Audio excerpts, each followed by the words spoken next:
All right, welcome everybody to the show. My name is Josh Chase, and I am your host normally. Today, however, is going to be a little bit different. More on that in a moment.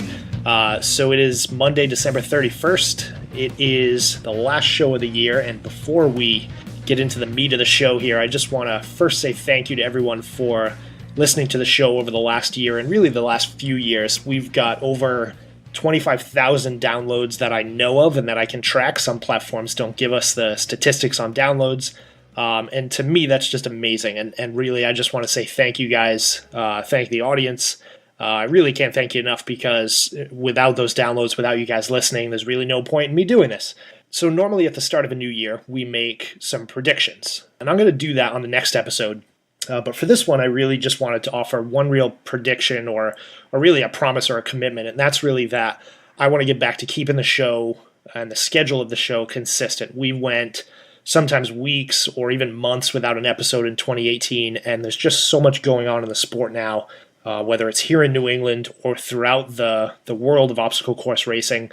There's no reason that we can't be bringing you more consistent schedules of podcasts. So my goal really for the new year, at least for the podcast, is to bring you an episode at least every 2 weeks. It's what we've been doing the last couple of weeks here, dropping on Mondays so you get something to listen to Monday morning on your commute to work, and perhaps even more as we settle into a new schedule. There is plenty to talk about, so I'll start with 2 weeks and it may become a weekly thing.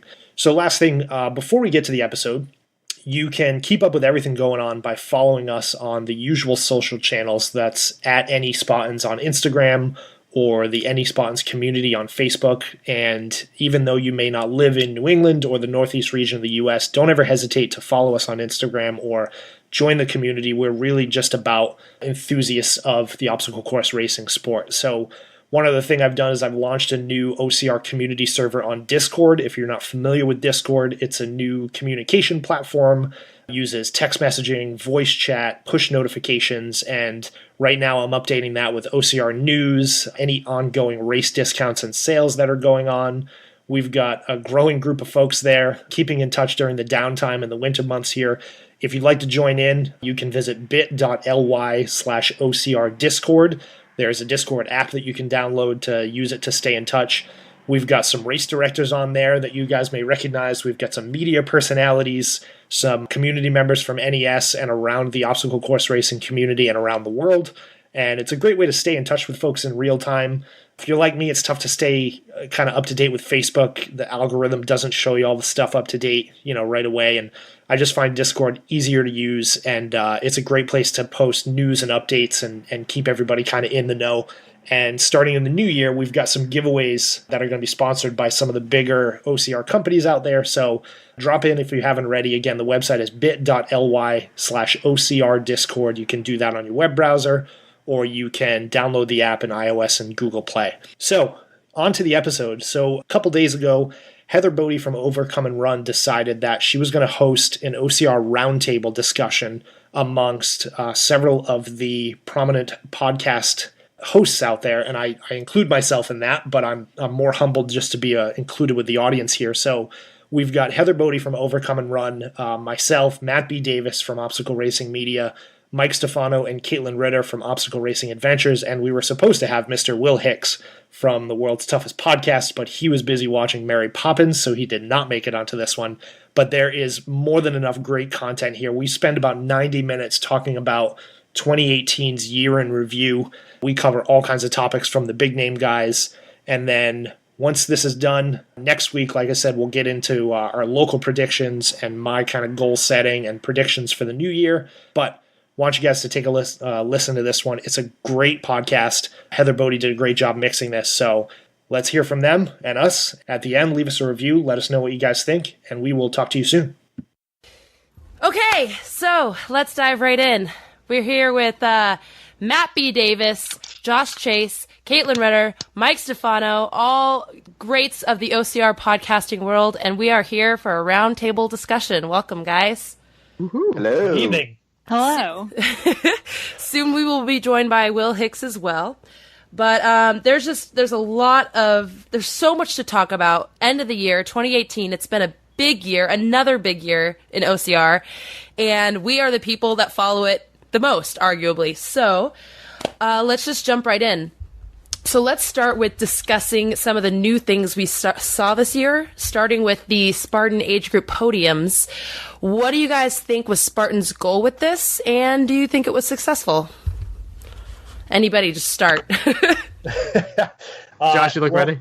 The goal was simple: money and registrations, and I think it was incredibly successful for them in that the elite waves are no longer sold out and are reserved strictly for actual elite competitors, and age group waves continue to sell out fast and furious and be probably the most popular and populated waves of the day when people are running. So I consider it wildly successful, and now that they've broken the 30 to 40 and 40 to 50 group into two segments of each of those, which was long overdue, I see it becoming even more popular next year.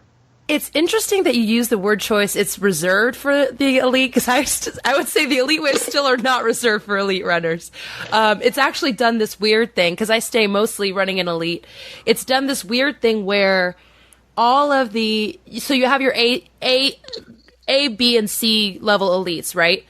So you have your A top people that are always hitting the podium and always getting the money. Then you have your like A minus B level, and most of them dropped in the age group. So now people at the back half of the elite are moving up in the ranks. It's done this really weird thing to the elite waves where you can, like, I could say I technically got top 10 elite twice, but it's nothing I'd brag about because the elite waves were tiny. So do you think it's a good thing that the elite waves are shrinking?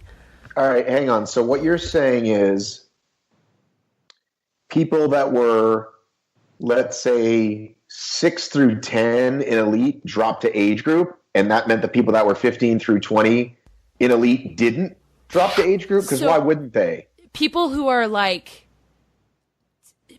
are usually 10 to 20, like 10th place to 20th place, who on like kind of a quiet weekend, they would hit the podium. Right. Now they're mostly running an age group. And so it sort of changes the elite field entirely, which has been this really interesting effect to watch. So you think there's people who are the newer people then that are now they were the back of the elite group and now they're the bottom half of the elite group? I'm not quite, like, why would they not all drop down? Who's staying? What she's saying is the people that want to pay for an earlier start time are ending up getting the added benefit of placing higher because age group people have dropped out. Got it. Which is a really interesting effect. Why can't you just talk like Josh? Josh is much clearer than me, apparently. But yeah, she did A and B minus and B plus A minus athletes. I mean, wouldn't you say of the four of us or five, you guys probably go to the most Spartan, right? I think he said I go to the most Spartans, yes. No, you both, Heather and Josh Bode. Yeah, I think so. As a matter of fact, now that I think about it, if Heather has the West Coast covered and Josh has kind of the rest, you guys probably went to a high percentage of the Spartan races this year. Probably. I went to a lot. I could check my Spartan race year in review infographic that they sent out an email today, which was really cool. I guess. Ooh. So we can talk about that if we want, but Ryan Atkins told me it showed him that he did one race this year, so I don't think it's right. Oh, wow. My question to you guys then is, why do you think this is sort of just, I guess, racer mentality? Why do you think people are more willing to drop into age group and get a medal that has no monetary value, as opposed to trying to get better and better in elite and perhaps on a quiet weekend make the podium? Why do you think people go for age group more? Because I think it has been wildly successful. I think you're right, Josh. I feel like it seems more like anyone can do it, where elite sounds very intimidating. Like I would never, ever try to compete in elite. But when I hear age group, I'm like, oh, so you're telling me there's a chance. That's the way I look at it. Yeah, because I guess it's just, with a lot of people, would you say it's more about getting on the podium than earning race money? Yeah, I mean, you get your name announced and all that stuff, and like, I'm interested in talking to the people that win even for their age group. So, I mean, it's some cool attention. Yeah, well, and everybody's chasing those sponsorships. Of course. I mean, you could say that you got this many podiums, omitting age group. So who's winning a podium over money? Who is winning? So it's those people that used to be. Oh, no, okay, you're right. A lot of the people hitting podium haven't necessarily won money, or they've won money on the quiet weekends. But now they're not even running on the quiet weekends. They're just sticking with age group because it like keeps them in the ranking system or something. Yeah, I think people like to finish. Listen, it feels good to finish first in something. I was very happy when I won first in my age group in my local 8K or 10K or whatever it was. Like, it was my goal and I made it and I was thrilled. And then there are other races that I try to do that and I'm 112th. So it depends on who shows up, the size of the race. So I think Spartan was silly to wait this long to give these away. Yeah, no, and I agree. And I'm definitely not one to be hoity-toity about age group awards because I got 2 of them this year and it was really exciting. And I was like, oh, this is so rad. So I think it is a brilliant idea for Spartan to introduce these podiums and kind of highlight more athletes than just kind of the same 10 or 15 that we keep seeing. Yeah, absolutely. Interesting. Okay, so kind of continuing on the Spartan thread, it's interesting that they added a ton of different series. They added the Mountain Series, the Honor Series, the North American Championship, which kind of, Matt, reminds me of our discussion at the beginning of the year because we had kind of discussed Tough Mudder adding all these championships. Why do you think Spartan is adding so many series? It's sort of, honestly, for me, it's confusing and a little overwhelming. What do you think the point is behind all of it? Money and registration. Yeah? This is easy. For me, it's retention. And I think it's, the one thing for me when it comes to looking at the different series, they have the advantage of now being in a position where they can print medals for each individual series. So the more unique a medal, the more attractive the race is to individuals. And again, it's just like the age group conversation we had where people will take any victory they can, no matter how minor it is. So somebody that has the chance to say, I finished 4th place in the 30 to 35 age group in the Mountain Series in 2018. Like, you break down the minutia of that achievement, and I would take that achievement and run with it. But it gives people a value in what they've done, and it gives people a level of achievement that they can go brag about, and then they can go chase down and go do in 2019 at the Honor Series and the Stadion Series and all this other series BS. It's just another way for people to rank themselves against their peers, and I think Spartan's almost breaking it down into such tiny little details that people's finishing times seem more impressive than they are. That's going to come out really bad, but that's really what it comes down to. It's like you can call yourself this top tier athlete in this age group, in this Mountain Series, in this venue. It's like, any achievement is a good achievement to people. You know what it makes me think of? It makes me think of anytime you're watching an NFL game and like some player doesn't move and they're like, oh man, he's now the player to have the most plays on this day and this time of the year and like this far in the season. Like, where Yep. you're like, there's so many championships now that you have to get really specific to like list your actual accomplishment. Do you think that's a good thing or a bad thing? Well, I can tell you that on a recent episode of the Obstacle Racing Media podcast, Ryan Woods said that he completely regrets the Mountain Series. He thought it would be fun to chase, and it was a waste of his efforts. So I think those at the very top are going to continue to get super specialized. Number one, because they can excel at it, and number two, because others aren't, right? So like Hunter's not bothering with Tahoe anymore, right? He's just going to do TMX. Great. So I don't have to worry about him if I'm focusing on the Mountain Series or whatever. If I'm killing it in the stadiums, like those that kill it in the stadiums, they're not going to show up at the top 5 the U.S. championship races. So it's probably good if the money goes up in all departments. Mm-hmm.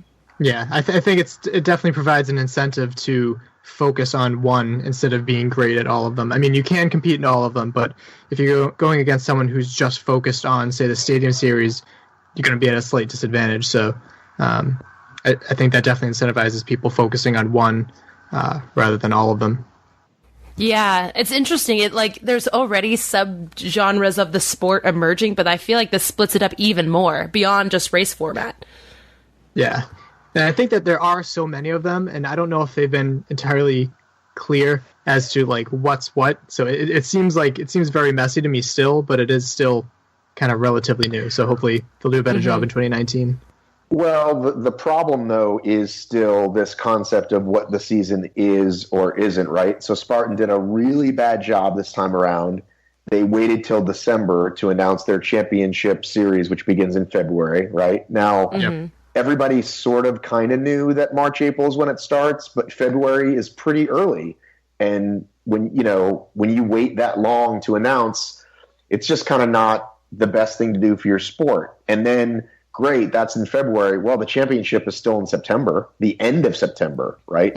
So now you've said that's what your year needs to be if you want to go after the big dollars. So unless you're like, okay, I don't need any of that, I'm just going to focus on stadium, like say a Bracken or a Orla, then you kind of don't care. But for everybody else, it's like, well, so that's still 9 months of the year, right? Yeah, it's a long race season. I was actually talking to Mark Batres, and he mentioned, because I asked him about that, I was like, what do you think about it starting so early when the championship is still in September? He actually loves it. He likes that they're not packed closer to the end. He has a nice break between, like, they're kind of strung out more, or spread out more. They're spread out more, and so there's a little bit more recovery time. It's not all packed together in like 3 months, and then suddenly there's a championship. So I mean, I guess it just depends on the athlete that you talk to. But it's funny because this is what Tough Mudder did with their Tougher Championship last year. Remember, they announced their championship a couple weeks before it was supposed to happen. Right, and then what did they do this year for it? What did they do this year for it? Remind me. It's been a long year. Almost nothing. Yeah. Oh, that's right. They don't show enough love for Tougher. They really don't. Well, there isn't one anymore. Wait, what? Well, if you look at their calendar, you see that there's a Tougher every weekend, right? Yeah. A $200 Tougher, but there's no regional and world championship, which is what fittest, fastest, toughest was supposed to be. Yeah. Because they launched this thing all of a sudden, like, oh my God, 25,000 for the world championship? Yeah. That doesn't surprise me because I feel, and I had mentioned this a year ago, and it's still the same. There are so many changes that need to happen and improvements that need to happen for Tougher to be taken seriously as a competitive series. Like, the times that I've run it, I'm like, really? Like, there's just things that are just, like, you could easily cheat and no one would know. And it's like, until those kind of things are fixed, you can't take it seriously. I mean, it's really exciting if you win, but at the same time, it's like, you can't compare it to, championship series like Spartan because it's just not as well established. And so that doesn't surprise me that they're kind of like, okay, we'll announce it if anything comes of it. You know what I mean? Yeah, I also feel like it's kind of like the bastard child of Tough Mudder too, because Tough Mudder's always been like, go at your own pace, and they've been very focused on that, and that was their pride and joy. And then they're suddenly like, well, we have competitive too, like we can still care about you. Whereas Spartan, I mean, it's in their blood. They've always done a great job with competitive, and if that's what you're into, that's awesome. But it's interesting how like Tough Mudder is really lagging behind, and I don't know. What I've seen this year that was really interesting to watch is that when it comes to a competitive series, they seem to be easing off of Tougher Mudder. Like you mentioned, Matt, they didn't really put any attention on the championships. They're easing off of Tough Mudder and putting way more emphasis on toughest.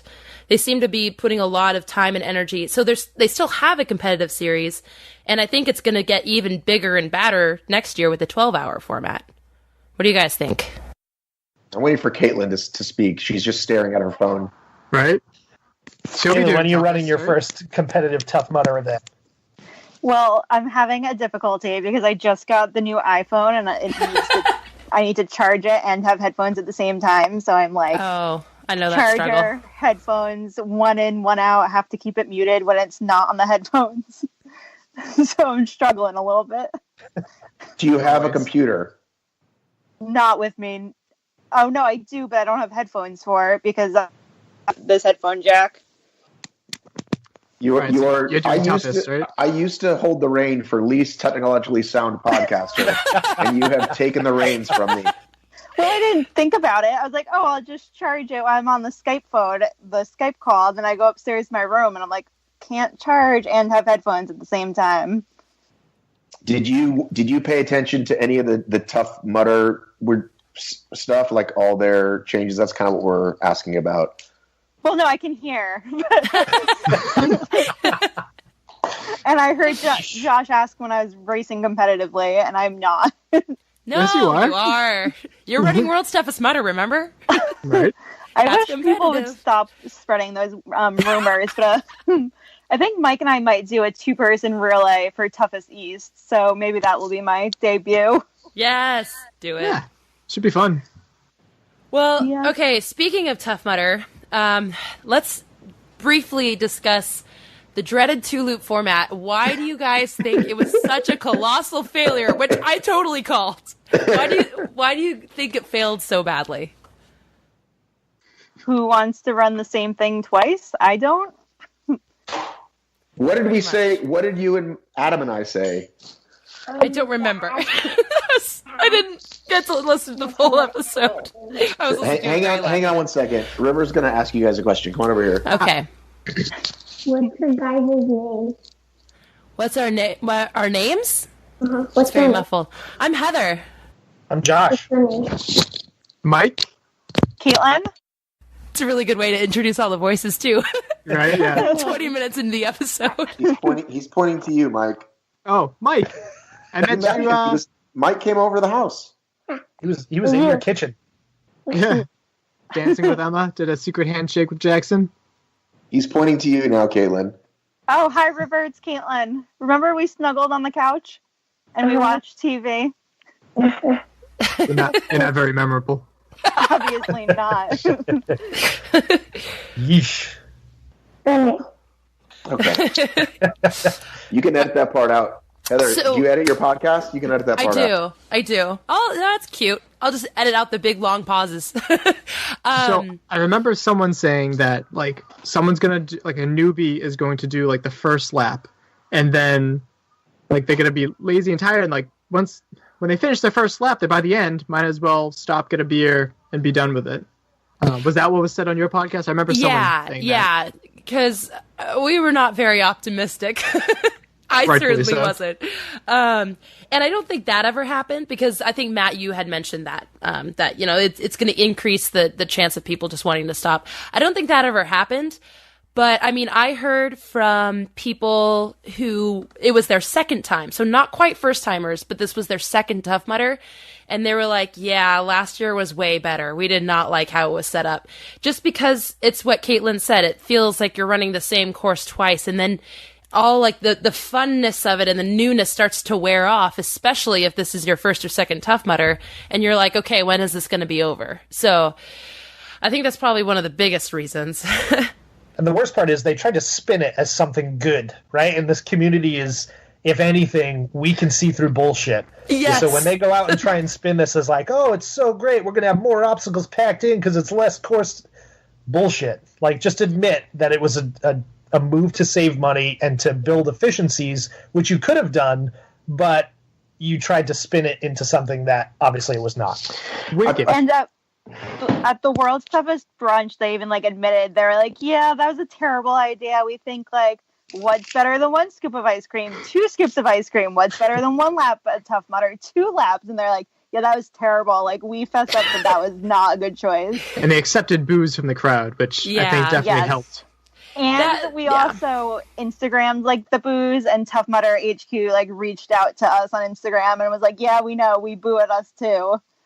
Just kind of like, okay. Well, Yeah, good so for I them for like at that least they addressed acknowledging it. Yeah. Definitely. What do you think, Matt? I think that the Tough Mudder half, they should have introduced maybe like 2 or 3 years ago. Like, hey, this thing's really hard. Here's a way for you to try it, and here, do the half. But still don't make it, just make it dumps out onto the thing, but you don't do 2 loops. And so they did that, but then they thought, well, let's get crazy. Let's add this 5K and let's add this 2-loop version. You confuse the market. It's unnecessary. Like, I don't know what marketing guy you needed to pay to go, guess what? People don't need a choice between a 3-mile and a 5-mile.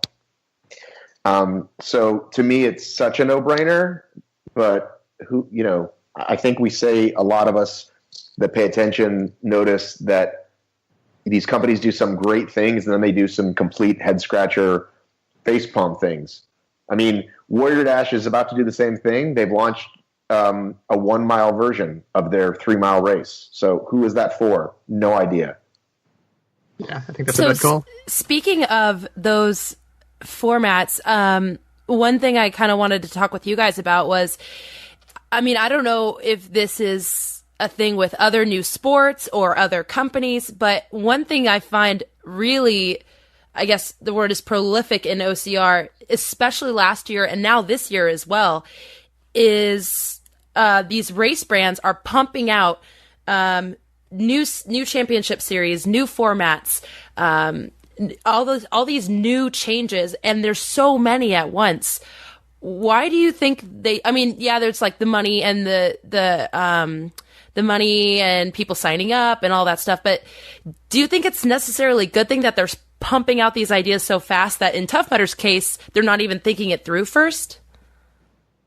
Are you trying to say that these companies don't think through innovations that they want to execute on? Yeah. I call baloney. That's what I'd say.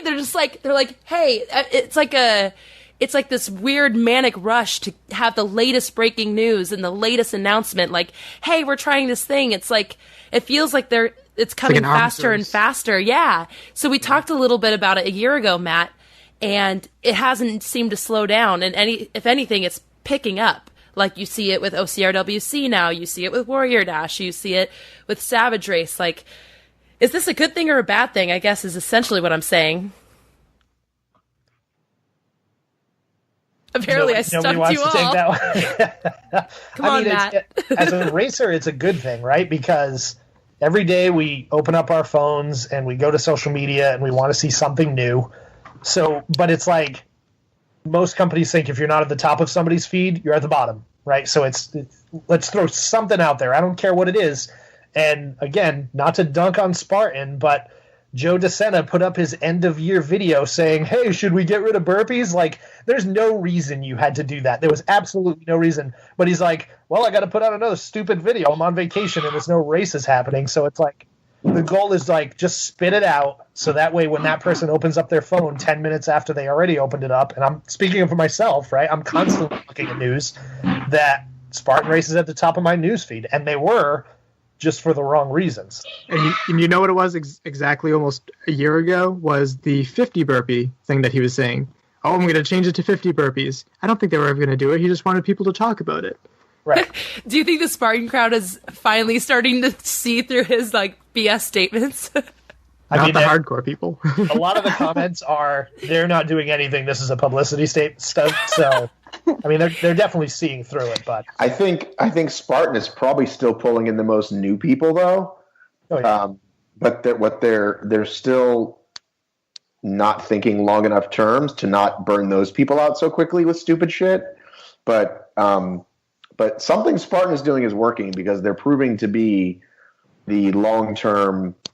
How did you get that to pop up? What are you talking I don't know what popped up. I'm not seeing anything. The Mel Gibson photo just popped up on my feed. I don't get that. I want it. That was super weird. We're learning that. So I'm looking at total number of events, just event numbers, not specific participation numbers, but from event number standpoint, Spartan is the only one still going this way, and that's upwards. So they're doing a lot of things right. I mean, I don't know if this is on your agenda, but so what's the latest Spartan thing? More obstacles? Nope. 0 obstacles. It's a trail race. Yeah, so, I wanted to talk about that. So, yeah, dude, I'm always completely sometimes who's that for? Who is the Spartan trail race for? Who is the I don't know, I'm trying to think of it's a bologna sandwich, but it's really turkey. I don't know who they're going for. Yeah, I don't understand why they're just like throwing these things out there, because they had like their beta, they had 2 trail races this year as like their beta test, but before they even had the second one, they announced a whole series. Didn't you go to it? I was going to, but it ended up being the same time. They moved it to the same time and day as as the sprint, which I have my own thoughts about that. And so I ended up doing the sprint instead because I was like, no, I'm going to do the sprint. But So cannibalizing the break market? down? Heather? Can you break down quickly how many SoCal and NorCal races are there every year? It feels like you guys you're always driving to a race. Yeah. So we typically have at least 2 Beast sprint weekends in SoCal alone. And then we have a super and sprint weekend at the beginning of the year, so that's 3. We have just a sprint weekend, and that's all SoCal. So that's 4 races. That's 4 race weekends just in SoCal, and then there's like 3 or 4 in Mid. Does that not include the stadium? Oh, yeah, that doesn't include the stadium. Yeah, there's also about 2 in SoCal, and then there's a whole handful that are only about like 6 or 7 hours north of me. You guys have California. 3 supers within like an hour of each other. You have the We sure Sacramento do. Super, you have the San Jose Super, you have the Monterey Super. Well, yeah, and then you've got if you're Tahoe. and if you're in SoCal, you've got Vegas and Arizona, which is the same driving distance. So I'm like in this hub of Spartan races, which is why I go to so many. I mean, it makes sense because that's where the most people is. It's just amazing that there's that many races. So they did a SoCal River.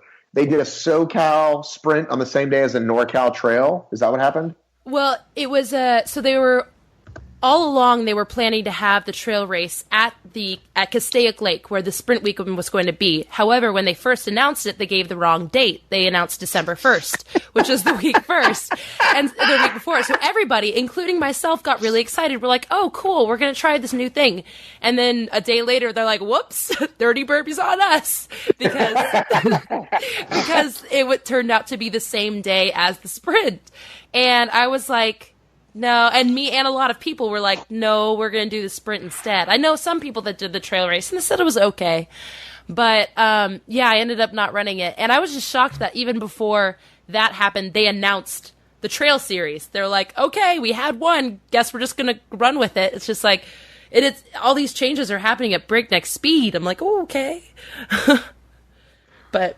yeah. I mean, they've got the right guy to run the trail races, at least on one side of the country, right? They have Charlie Engle doing it, and it's like, why would he get involved in a trail race series from an obstacle course racing company? It's like, why wouldn't he just go out and start his own races more than anything else? But it's, he's a great person to have to run a great trail race, but the people that are your target market, which I don't think we know who that is, are out there to run the Spartan race, not to run the trail race. So I don't know that they're going to convert many like wives of racers, right? It's like, well, I don't want to do obstacles. Well, here, honey, go run this 10-mile trail race while I go out and run the obstacle course race. And I'm not going to be out there to cheer you on or with you, but we get a cool medal at the end. So I don't know. My unpopular opinion right now is that unless they move it to a different day, which I'm like, Friday, why don't you do Friday? It blows my mind. But unless they move it to a different day, I don't think it's going to be very successful. I thought it was Sundays. It is Sundays. It's Sundays, yeah. She said Friday as a recommendation. Fridays as a recommendation, like Friday afternoons. Is that Jon Snow talking to me? Yeah. We already made that joke, Matt. He just every time he speaks now. Oh, Josh Chase, winter is coming.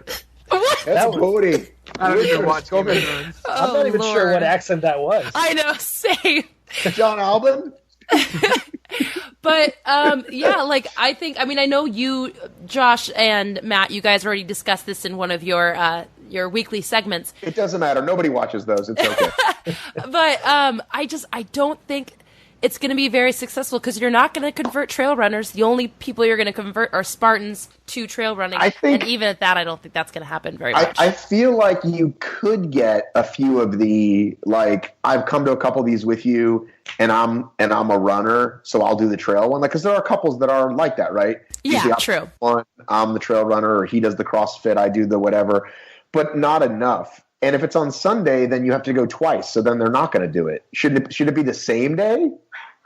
I mean, it should be either the same day or later because later. So last year, Spartan asked at one point last year, what can we do on Sundays to make you want to stay at the race longer, right? Which is a revenue play. They want to keep people on course. They want to get money to vendors and whatnot. But to me, and to a lot of people who are going to be traveling to these races, it's just not feasible because you fly in on Friday, right? You may or may not make the open house. Most cases you don't. You race on Saturday. You might race Sunday morning if your flight time is later in the day. But the people that are going to hunt these medals and these events down just to do them are not going to be the kind of people that are going to take extra days off of work, right? If they have to fly home on Monday morning in order to get a Trail Series medal that's just, minor difference color-wise than what you get at a Beast event. And then putting them the same right, and then putting them the same weekend just creates an even bigger issue. But I don't see them being successful at all if they do them on another weekend without a race, because then you've got no inherent audience there, and you've got the trail running audience of people that are out there now that hate Spartan and won't go support it because it's just not their thing. No. Yeah, I mean, I think you're right, and I think that given that, I think the only successful option they would have is to put it later on a Saturday. Because when it was in Castaic, it was at 9:00, which is a really awkward hour. If you're doing the sprint, you can get back in time just fine.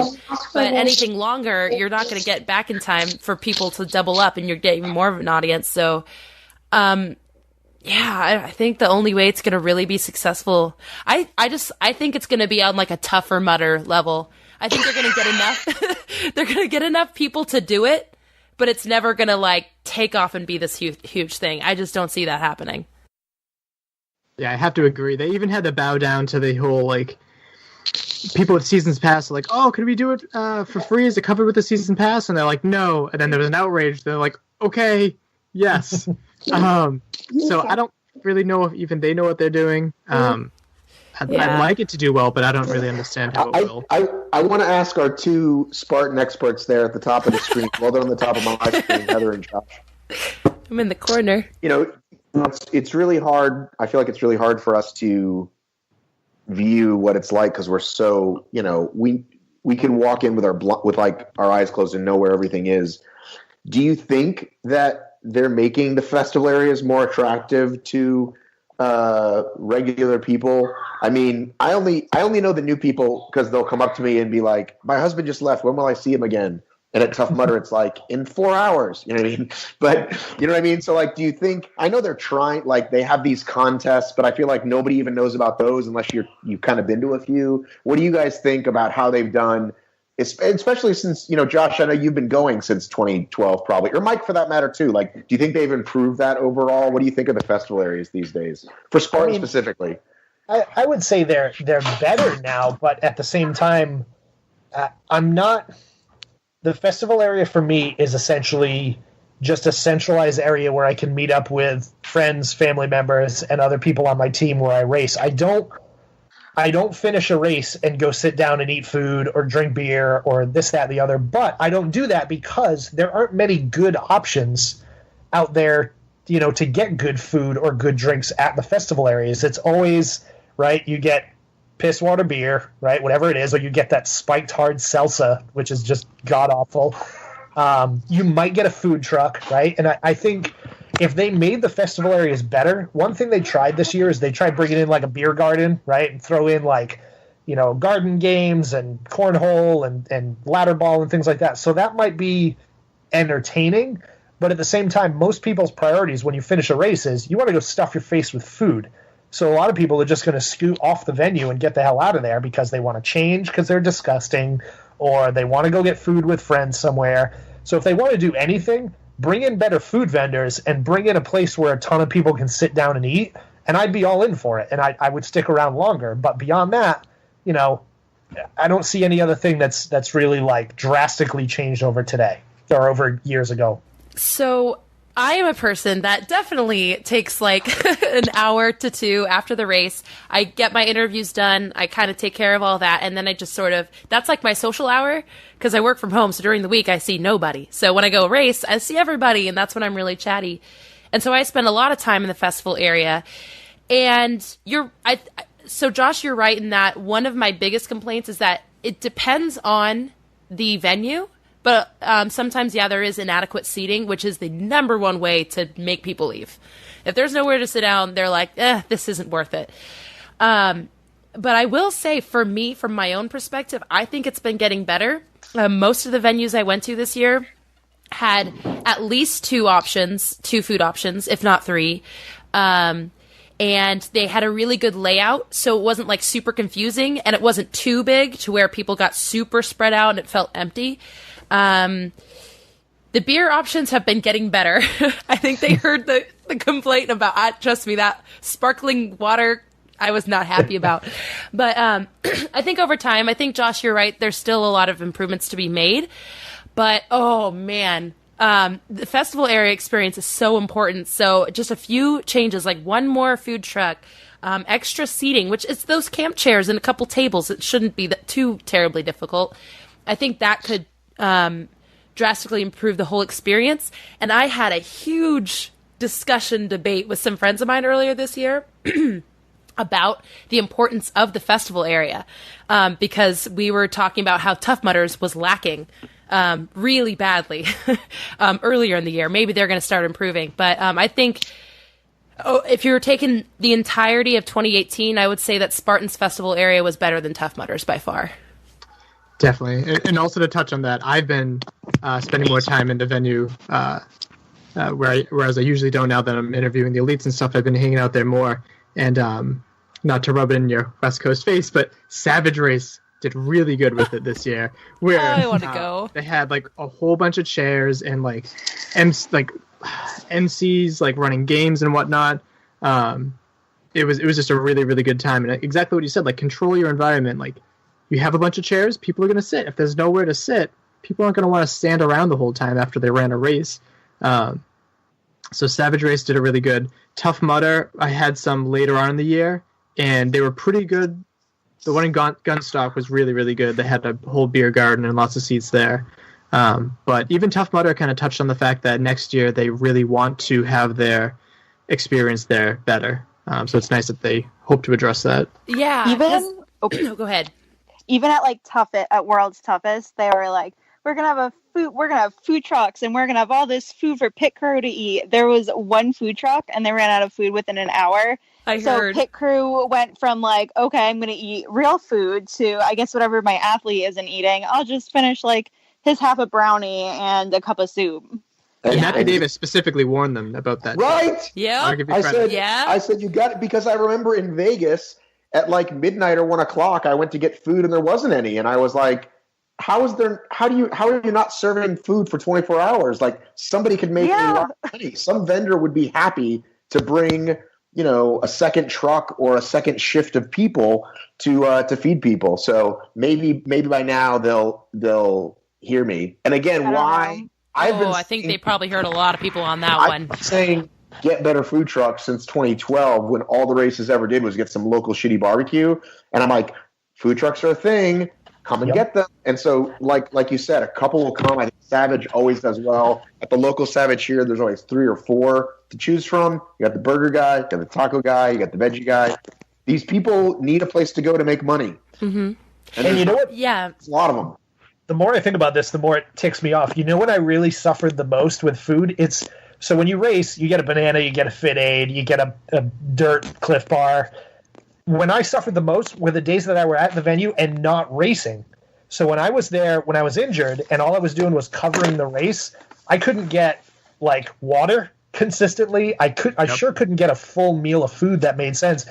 By the end of those days where I didn't race, I was dehydrated. I was exhausted. I was like, I should have just run the damn race because at least I would have had food in my pocket. And if you're neglecting all of those people, you're turning them off from wanting to go, and then you're also going to turn off the family members that are running there because they don't want it. They're going to have to drag their family, and if they don't do it, just bring more goddamn food trucks. Yes. And it also costs money to get in for spectators too. It's not like you have to pay for this luxury of not having food, not having water. So definitely.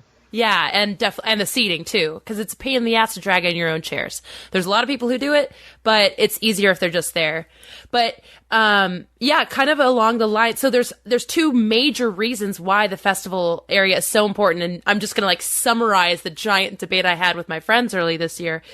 I mean, one of the most important reasons, or one of the biggest reasons why the festival area matters so much is what you said, Josh. It's for the families and the spectators who are going in to support their athlete, to eventually maybe run the race themselves. You want to leave them with a great impression during the race.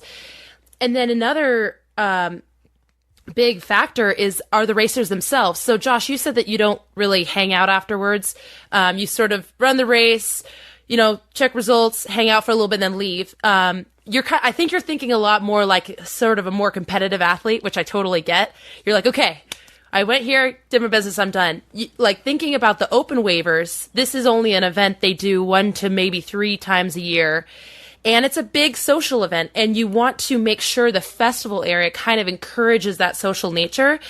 And you want them to, because the longer they stay, the more this brand is going to get cemented in their head. And if they're leaving full and happy and with this wonderful glow of like having a great social time after this grueling race, they're not going to remember all the shitty parts of the race. They're going to remember like the awesome time they had overall. And so it's so important for not only the spectators, but for all the open waivers, because that's what's going to get them to come back. Like, the festival area is so important. So I'm glad that we got on this topic. Anyway, as I rant, Matt, thoughts? I'm sorry. I was distracted by, I was looking for a picture to show you guys, and now I can't find it. I'm sorry. I was asking what you guys thought. I mean, I feel like I spend a fair amount of time in the festival because I do, run and work, and sometimes just work. And again, I wonder what it looks or feels like to a regular person. I feel like they've gotten better and better and better at like, big giant signs that say, here's where this is or this is, and here's like a big map and that kind of thing. And I was just curious. I agree. What you guys thought, because you probably went to more races than I did this year. I honestly do think, well, there's still some improvements to be made. I think they've been getting way better. Like, I honestly, after I'm done with my interviews, that's when I sort of turn into like relax and have fun mode. I sort of take a step back. I did this at Castaic. I take a step back and kind of look over everything. I'm like, okay. I like honestly judge the festival area, and I think they're getting better. All right, so moving on. So one topic that Matt and Adam Quicko and I discussed at the beginning of the year. We still there? Yep. Okay. One topic we talked about was whether or not OCR-related TV shows help the sport, which is really interesting because Broken Skull's now gone. American Ninja Warrior is still there. And now we have this new Titan Games show, which only has like 2 actual OCR athletes or something like that. There was only 2 names I recognized. What do you guys think? I want to get the rest of your guys' thoughts, Josh and Caitlin and Mike. What do you guys think OCR-related shows do for the sport? And do you think this Titan Games is going to be successful? Well, I know Josh has some thoughts on the Titan Games. That's the one with The Rock, yeah. What are Josh's thoughts? Well, again, had you watched the latest episode of Davis and Chase, you would have heard my thoughts, but I'll repeat that. I think for me, and this is just me personally, I think people love The Rock and they'll watch it no matter what. I think when you put 50 muscle-bound bodybuilding athletes that don't look anything like the average American on a competitive game show, sure, I'll watch it, right? Am I going to be entertained by it? Probably, I would hope so. But will I relate to it? Not at all. And I don't know what the athletes are going to be like. The thing with Broken Skull Challenge is you could have cut that show into like a 10-minute show if you just showed only the action. I don't care about hype talk. I don't care about Steve Austin saying "son bitch" one more time. We're going to see The Rock, blast out all these one-liners. The part that they're missing in all of these obstacle course racing TV shows is friggin' obstacle course racing. All I want to see is people racing, and I want to see people doing obstacles. I want to see a competitive match between 2 people running side by side, and I feel like I don't know if you guys have watched the Obstacle Course Racing World Championship footage. That's probably as close to what I want to see out of an obstacle course racing TV show as anything else. It's mainly the footage, and it's always going to be elite athletes, right? They're not going to have the average Joes on TV because they're not going to draw ratings. But I want to see competition, and I want to see obstacles, and I want to see people fail obstacles, and I want to see people succeed, and I want to watch people cross the finish line right next to each other.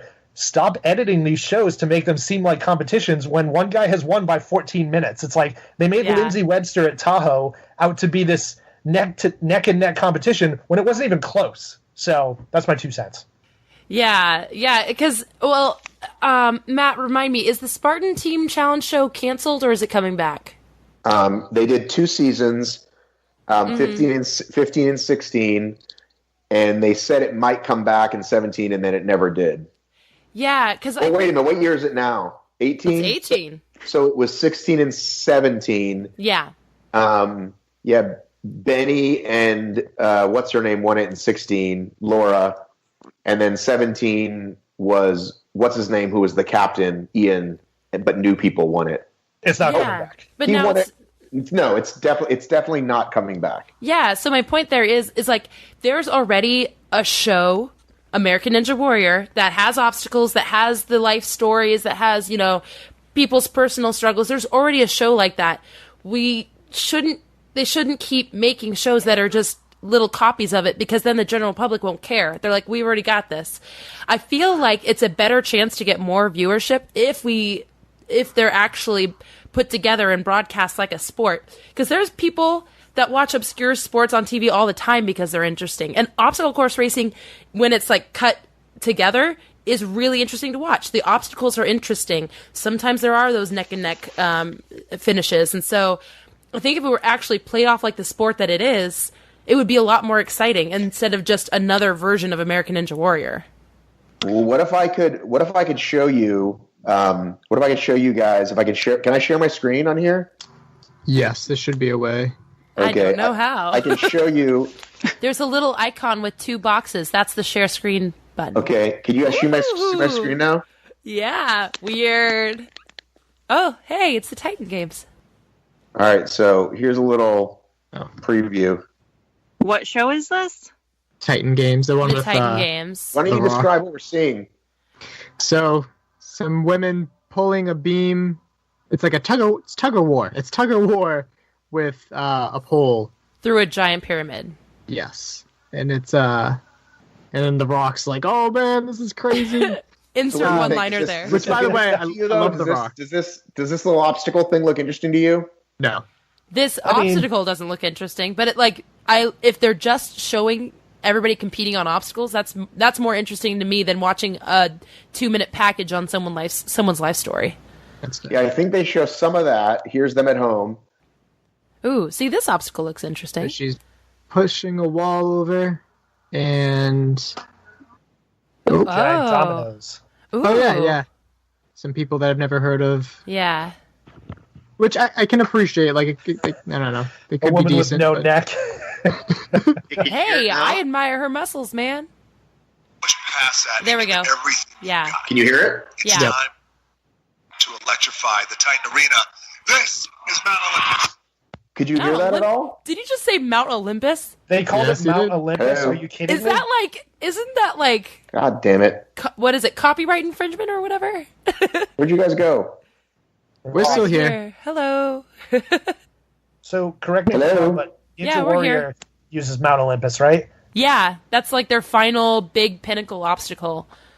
It's basically, a 40-foot rope climb, I think? Yeah.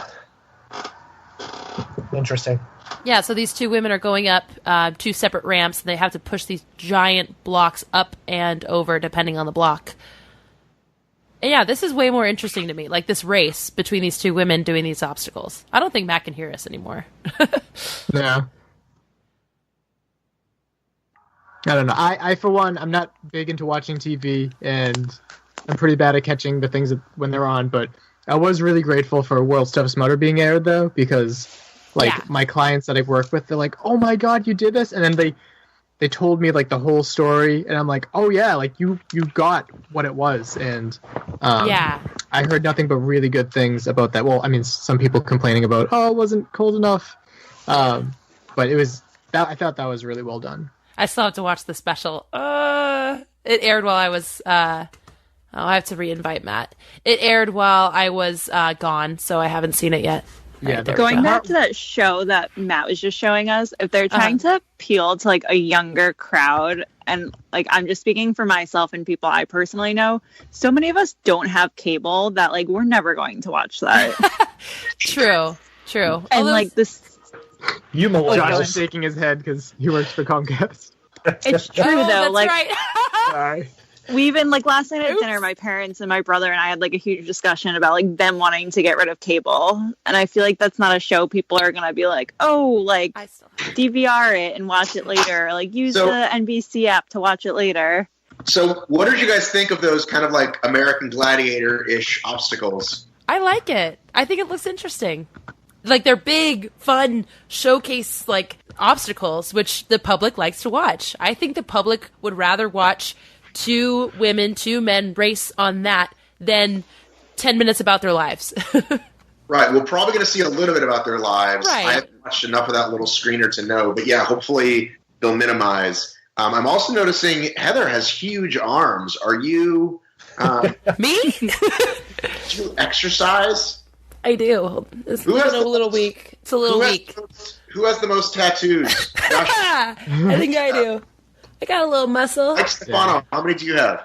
Surprisingly, none. I love tattoos, but I still haven't like committed yet. Do Wait a it. minute. How many does Caitlin have? None. No way she would have a tattoo. So That's not true. I always feel like I'm in the minority. So there were 5 of us on this call, and 4 of us have 0 tattoos. Yep. And I have enough for everybody. That's amazing, Mike. You don't even have a small one. Nope. Didn't you tell me you were going to get one with Caitlin's initials? No. Oh gosh, no. You don't have a little heart on your ankle? Quick side note. Quick side note. I have to ask, Caitlin. Did you see that Ryan Woods popped the question? No. I was gonna tell her that in the news story for the next episode, but yeah. This is my official appeal to Ryan Woods. If he needs a photographer, I know a good one. So anyhow, to me, that show looked like it. Like I would watch that over even like Broken Skull. To me, like what do you think? Yeah. I don't know. Yeah. Wait, going back to the proposal, did he do it on a holiday? I don't know think if he he did it did. on Christmas. Did he do it on Christmas? I thought he did. Well, he said he had planned to do it at the Charlotte Sprint, but he lost to Brian Gowiski, and he wasn't going to do a proposal where he did win. So then he put it to Christmas break, which I think is hilarious. But can we, Caitlin? I'm Yes. sorry for you. Yeah, off. we'll go I back should to talk about Sierra. proposals or puppies around or small children around Caitlin. Or Jersey. Yeah. I want to know what you thought, Jon Snow. So the Chug Award didn't look as interesting, but when it zoomed out and showed that big Mount Olympus, that looked interesting. I would be interested in seeing that, but I don't know. I want more of our sport. There already is like an American Ninja Warrior and that stuff, which I enjoy as well. But Well, I think don't know. if it's kind of goes back to what Josh was saying. When they first were pitching the show, they pitched it as we're going to have normal, average people. Which, I mean, in the purpose of being straightforward, like I had an interview with a producer on that show, and that's how he pitched it to me. He was like, "It's going to be a show like you don't have to come from an athletic background, you don't have to be the super fit gym person." And I'm like, "Oh man, that would be super cool to see." An average person, you know, still somewhat fit, but not like this bodybuilder. And then you saw the cast lineup, and it's all like super fit, athletic people who maybe come from ordinary backgrounds, but are now super fit and coaches and doing all these things. And I'm like, so while I still am going to watch it, and I think it's, it looks like a really fun show to watch. I just think it would have been even more interesting were it more the average competitor. 100%. I agree. As an average competitor, I agree. Hey, Caitlin, don't call yourself average, okay? If you compete, you could be You're a top competitor. 5 women aged 25 to 29 in the honor series next year. You never know. That's true. Hey, stay elite. You'll end up in the top 10 at some point. The women's elite wave got very small. Oh man. I used to love it when Battle Frog would take pictures like, here's Coach Payne leading off the women's wave, and it would be like 7 women. Oh yeah, towards the end of the year, I'm not even kidding. The reason, so in Seattle, in September, the Beast and Sprint weekend, I was 8th and then 9th the next day. I was 8th at the Beast on Saturday because there were 17 women. I was 9th the next day because there were 11 women. Dude, but do they still have? I know they've got the U.S. Championship Series, but in this overall world points thing, if you get high enough, do you get like a season pass? I mean, you get. I don't know. There's got to be. You'd get one for media probably anyway, but that is interesting to know what there is out there. We can ask the new guy real quickly. The new guy is David Watson, but I think he's going to try to replace somebody because he's like super duper high up, and he's kind of taking over the sport side. So I think when they fill that job application that Josh said he applied for, he'll do less of it. But hopefully I'm going to have him on the show very soon. Ooh, yeah, I would definitely. I will listen to that episode because I'm very curious. Because that's my thing. I'm wondering if, and I guess I'll talk to people would be finding out. I guess now because they do have like the nationwide rankings for age group. I guess you'll be finding out pretty soon whether or not you actually get something if you end up in like the top 10, 25 for age group. I have a question. I have a question for the panel. Do we need another podcast that's only focused on the elites? Sure. No preference. I don't know what we're talking about. Why is everybody quiet and making a weird face? Whatever do you mean, Matthew Davis? Okay. You know a podcast coming in 2019? Next question. Do you need to spend $700 to go to a 3-month training camp for OCR? Yeah! Don't change the subject. I want to know if the podcast who won, who lost, and what it means for next week's race. Do we need that podcast? Will it hurt anything if we have that podcast? I think is the way you have to ask it. There's always a need, right? Because there's somebody out there that's going to consume the content, no matter how trivial or questionable. Matt and I prove that on a weekly basis. They will consume the content. So if it's short and it's to the point, yes. I'll just say that. I would actually say, well, one could argue there's not a need, you know what I mean? Because the facts and figures are out there. However, is it something, it's exactly what Josh says, is something that people will listen to? Will it be a really interesting, concise place to get all your stats? Yeah. It could be another fun thing to listen to. It took me like 17 minutes to find it, but I just dug through the ratings and for that Spartan on ESPN TV show that was on Sunday, September 23rd. It didn't even pull 1 million viewers, and it's on ESPN. So, Mike Stefano, how many, real talk, this is like legit, how many OCR podcasts do you listen to a week on average? Well, not all of them release every week. But that's what I'm saying. That's a very political answer. Every week you listen to how many podcasts? I'm just asking. Oh, how many podcasts in general? How many OCR podcasts do you listen to a week? Because you're someone that consumes on the high end, so I'm asking you. Yeah, good job. Super high. Listen to, I'll say 5, I guess, but like not all of them. I listen to almost all the OCR podcasts. But that's not true. There's like 20 OCR podcasts. So that's what I'm asking. How many do you listen to every week? Start quizzing you. Okay. Well, you talk about something else and I'll count them up because now I want to know. Okay. How many do you guys listen to? So I listen to, I want to say, hold on. Does Dirt Your Skirt count as a podcast? No. And does Spartan Up count as a podcast? OCR podcast? No. Okay, thank you. Which I agree, by the way. I'm going to say 2. I just wanted to bring that up. So I listen to 2 to 3. I always listen to mine to make sure it sounds decent. And then I listen to Overcome and Run. I listen to Obstacle Running Adventures. Damn. And honestly, his gets the most next to mine. And then I rotate between Will and you two. So I'm just going to say 2 to 3. I don't listen to every one of everybody's, except I do tend to lean towards Obstacle Racing Adventures every week because they do put one out every week. So I'm going to say 2 to 3. How many do you listen to, Mike? I listen to 10. Yeah. Oh, that's a lot. Podcast. Yeah, it is. You. But like some of them, like OCR Underground, like once a month sometimes, and Strength and Speed every once in a while. Do you listen to Obstacle Dominator? I used to until Benny pissed me off, and I don't like Hunter. But well, then you don't like either of the hosts. Oh no, I don't. Yeah, because Benny thinks that vaccines cause autism. How many do you guys listen to? And it's like no hurt feelings. It's okay if everybody doesn't listen to everybody. But like, how many do you listen to a week? I'm just curious. I'm looking at my list. So I listen to World's Toughest with Will. I listen to my own because I'm both egotistical and I like to make sure there's good quality. That's fair. I do listen to Heather's Overcome and Run. I listen to, admittedly, I normally listen to like the first 10 minutes of Obstacle Running Adventures because I love the news banter and I don't really care about elite interviews myself. I'll take it. I listen to ORM and I just started listening to Scott the Fade Knowles' I Am a Spartan podcast. I just have to skip his music. intro. I don't like his intro. I don't like his intro, but I like Scott. It hurts my brain. I met him down in Florida.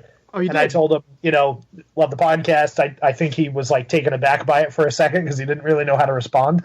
But if there's content, I'll consume it, but I'll do it in like little doses. Like I have a 30-minute ride to work, so you got 30 minutes, and if you can't get it through in 30 minutes, then I'm going to move on, and then on the way home, I'll listen to Bill Burr's podcast because I haven't met my profanity quota for the day. That's fair. And for a lot of you, I mean, for some people, I put them on like 1.5 or 2 speed too.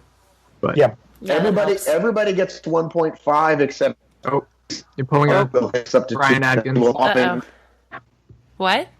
Hello, can you I hear think me? he said he listens to Will on 2.0. I put Will on 2 because he will do that thing where he repeats stats I've heard a million times, and I'm like, come on, dude, get on with it. And he talks with such a deep voice and so slowly that at 2 he just sounds like, me, probably. And I will say that I too was guilty of just listening to the intro with Obstacle Running Adventures because I enjoyed their banter so much.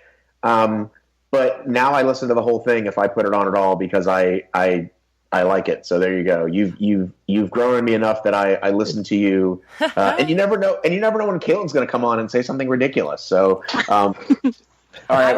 I will miss. See, it's hard to say how many I listen to weekly because I'll miss like 2 or 3 weeks where I just won't listen to podcasts. I go through waves, and then I'll catch up on all of them at once. For what it's worth, I download all of your podcasts. So I download. I get the automatic downloads from U4 and Will's, and I think and Scott's podcast. I think that's all the OCR ones I automatically download, and then I'll listen to them when you guys ask me to specifically listen for feedback. I will always listen. When you're hey, take a listen on this one, I always will. I like OCR talk too. It's very casual. I like to say it's very similar to how like any Spartans is, of how like you guys just would kind of go around, shoot the shit, talk about your adventures. And I like that style too. I think there's a place for that as well as like all of the different types. But OCR talk, and I do like Strength and Speed too. I want to listen to that one. I listen to. I've recently gone a deep dive into Reply All. People have been telling me to listen to it for years. I love that podcast. Yay, Caitlin and I, we can be friends. I listen to it a lot. What's Reply All? They just go into different subjects, usually somewhat internet related, but they make it like, I don't know, they're just 2 regular guys. Although, Caitlin, doesn't that one guy's a laugh super annoy you? Is it an OCR podcast? Yeah. No, it's definitely not. Okay. We've gone off on a tangent again. I mean, I love you guys, but the podcast I listen to the most is My Favorite Murder. So. I also love My Favorite Murder. They were good. I'm a big My Brother and Me fan. I like that podcast too. But wait, Matt, what were you going to say? Yeah. Real quick, I wanted to try and meet them. My Favorite Murder, they do a touring show, and they came to Atlanta the weekend of World's Toughest Murders. Oh, man. That would have been a good get. My God, that would have been a really good get. Right? Yeah. No, I reached out, and I don't think I've said this anywhere. I did stand-up with Karen way back, and so I tried to go along that angle. Like, I know they get so many emails and so many socials, but I was like, hey, I think you did My Room in 2001, blah, blah, blah, blah. She didn't respond, but I also didn't keep following up because I realized it was the same weekend as WTM. But if I get them on the Atlanta podcast, it'll be pretty awesome. Yeah. Oh my gosh. Their shows sell out immediately. They're huge. But I just want to say, that's so weird. You guys listen to your own podcast. I don't. As soon as it's done, I just like, It's like, I'm done. It's out there. Wash my hands. Everybody With have your fun. high quality microphone, you don't listen and be like, damn, that sounds good. Right? No, Pat yourself on the back. it's like, even though I'm getting used to it, it's still a little weird to hear my own voice. It's so funny because, like, on OCR road trips, my friends will be like, ooh, let's listen to your latest episode. I'm like, nah, it's okay. Like, we can listen to something else. It took a while I for me to get also used don't to. listen Yeah. to my own. You don't listen to any, Caitlin. Well, that's true. I don't listen You to skipped any. over you. You don't listen to any of us. No, Oh, that's man. not true. I'll listen when Mike's like, "Hey, listen, like, start here and listen." I just don't. I You'll listen listen to the when told same- in small doses. Right. Yes, but like, I like to listen to like my morning radio show at work, and then on the way home from work, I'm usually on the phone, so I just don't. You listen in the morning, Caitlin, is that what you're saying? No, I listen to the Bobby Bones show. Oh, Bobby gross. Bones. All right, so 101.7 The Bull.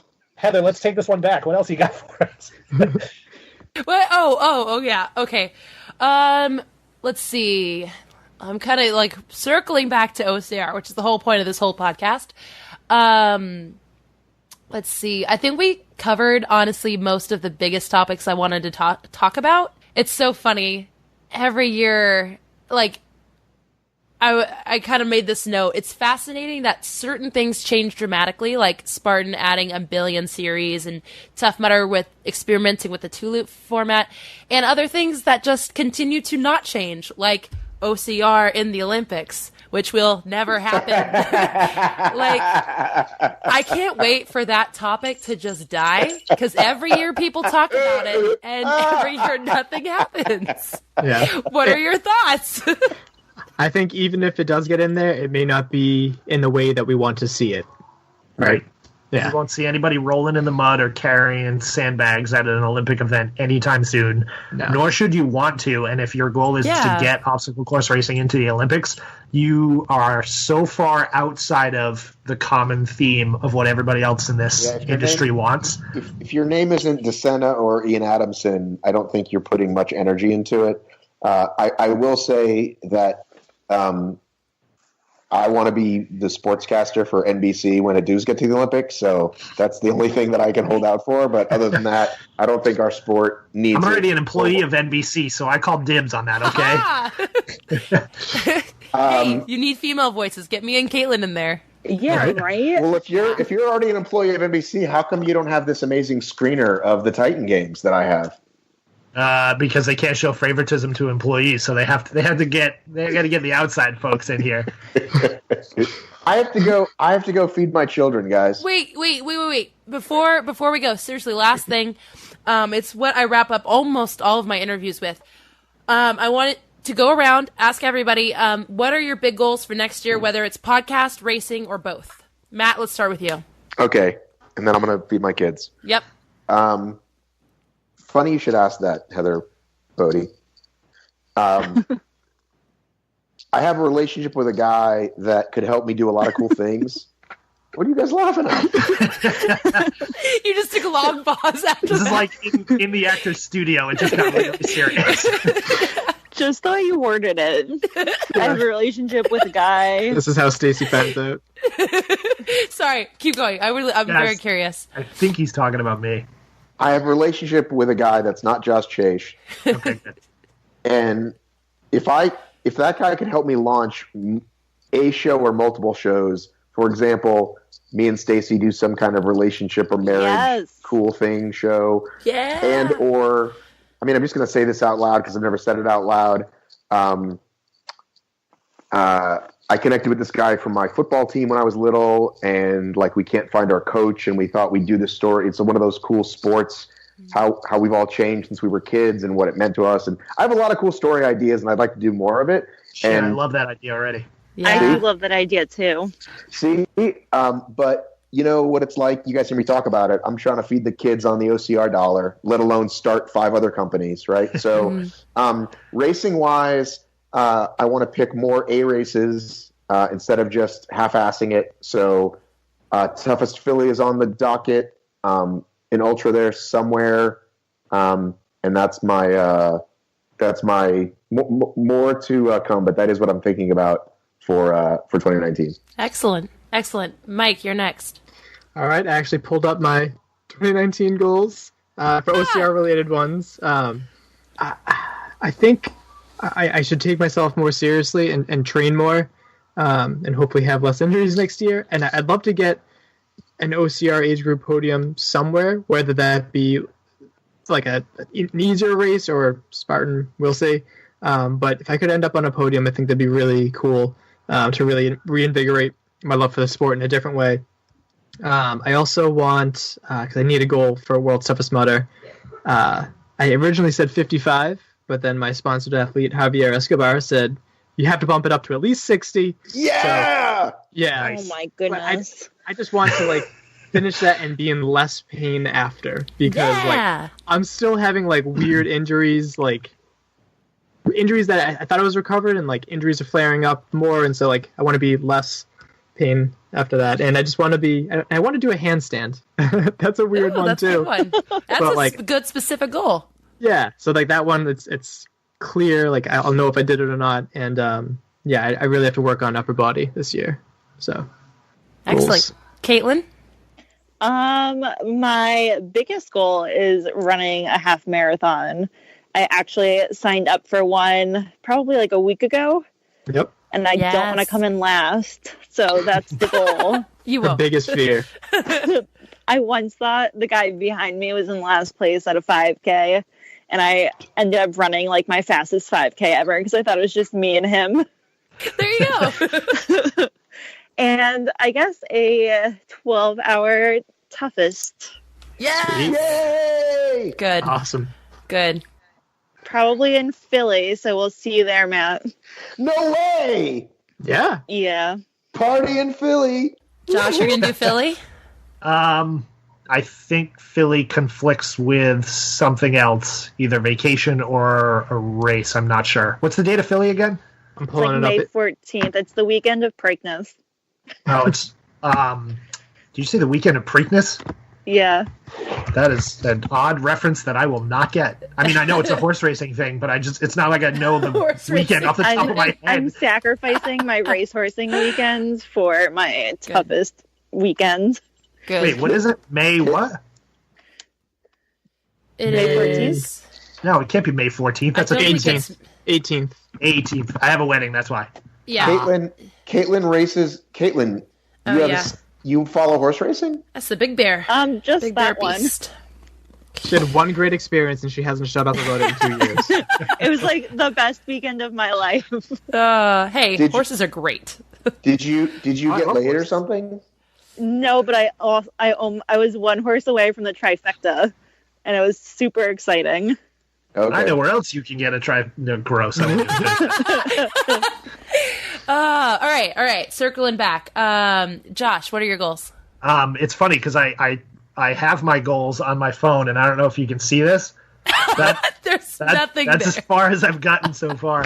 I do probably have 3 goals. I want to beat my 50K ultra time from last year, which was 7 hours and 40 minutes or something. I would still love to compete in an podium on an age group. I am turning 39 in October, but I am also running in the 40 to 44 age group because of Spartan's ridiculous rules. Don't get me started on that. It's ridiculous. So I'm going to have to run against Kevin Donahue. So I'll hope he breaks a leg in the nicest way possible. Oh, no, wait. I got it mixed up with the other Kevin. Okay. Yeah, not Gelati. He's 45 to 49. And you guys already kind of know this, but if you are listening to this podcast an hour and change into it, that means you're a hardcore OCR enthusiast. And if you are a hardcore OCR enthusiast and you find yourself in need of another community, feel free to join us on Discord. It's bit.ly/OCR Discord. That's a shameless plug. I want to build a community on Discord because I want racers to be connected and to use it in a way that isn't posting in Facebook events, because I hate Facebook events, because when they're over, it's over. So if you need a way to communicate, then join us there. But beyond that, it's just more races in more places, and hopefully getting to see all of you guys at some venue somewhere. Yes. I would be on Bitly, but I'm all in on the Rakuten app. So sorry. Rakuten doesn't have an app. Yes, it does. You're on it. Oh, you're talking about Viber. Yeah, man. Viber's not as cool as Discord, man. I don't like the name of that. I'm totally kidding. But listen, you guys, I'm gonna have to hear the rest of this later. It's 6:30. I gotta feed my kids, so I'll listen to the rest of this on whatever the thing on 2.0 speed. Okay. All right, Heather, what are your goals? Let's see. My goals, well, podcasting-wise, I'd like to be more consistent. I think we all know I'm not the most consistent podcaster in the game. So I'd like to be a lot more consistent, putting out an episode every week. So I'm consistently getting 4 to 5 episodes each month. And then OCR goals, kind of like Matt, I want to focus on my big A races. So World's Toughest Mudder is going to be my big pinnacle race. I'd like to get at least 65 miles, if not more. I'm doing that thing where I secretly have a bigger number in my head, but I don't want to, I don't know. I'm telling you, realize that's counterintuitive to what goals are, right? Yeah, probably. Okay. Cool. In my head, I'm setting myself up for 75, and I'm going to train for 75. But I'm telling people 65. Maybe I'll get more comfortable as the year goes on. So that's going to be an A race. Toughest, probably the Midwest. I'm going to be doing the Midwest Toughest. That'll be a big race. And then I really like to, I don't have a specific goal with Spartan yet, but I'd really like to either get somewhere in the top 10 when there's more than 20 elite women, or hit another age group podium, one of those. Just have like a really solid, go all out, and have it pay off kind of Spartan race. So, awesome. Those are my Heather, big you goals. going to Utah? Maybe. What date is it again? I don't It's remember. in July, late July.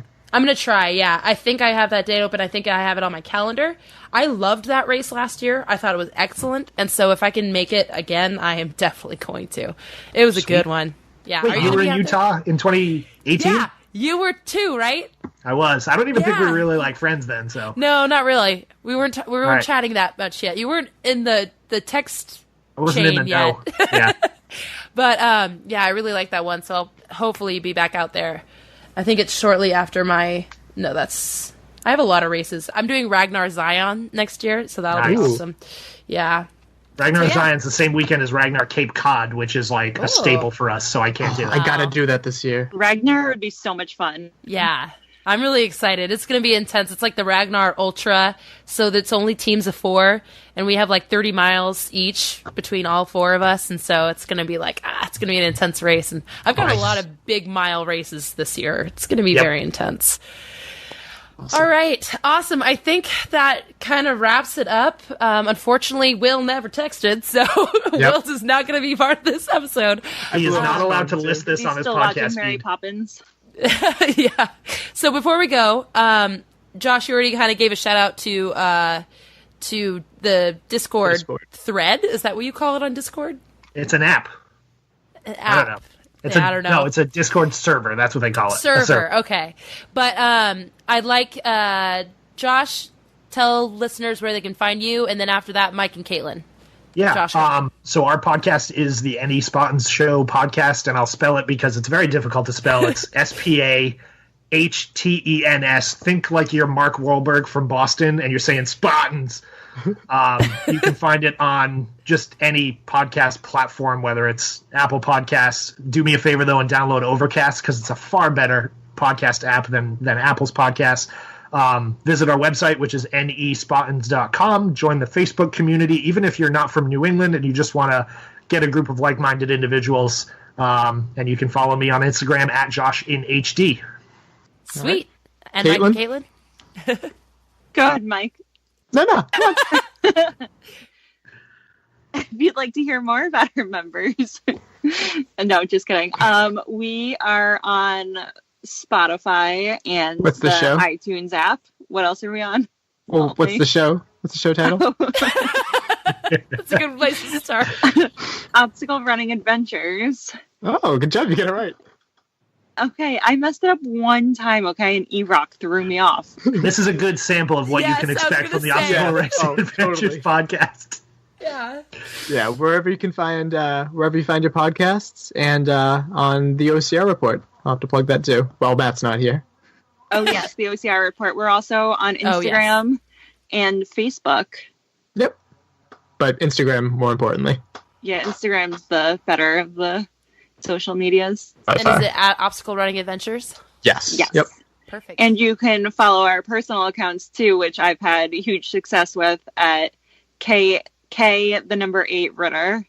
And I am Beethoven_Bones, but I don't use it very often, so don't bother. Gotta start using it more, man. I know, I should. Yeah. Awesome. Well, thank you guys. All right, Thanks, thank Heather. you, Heather.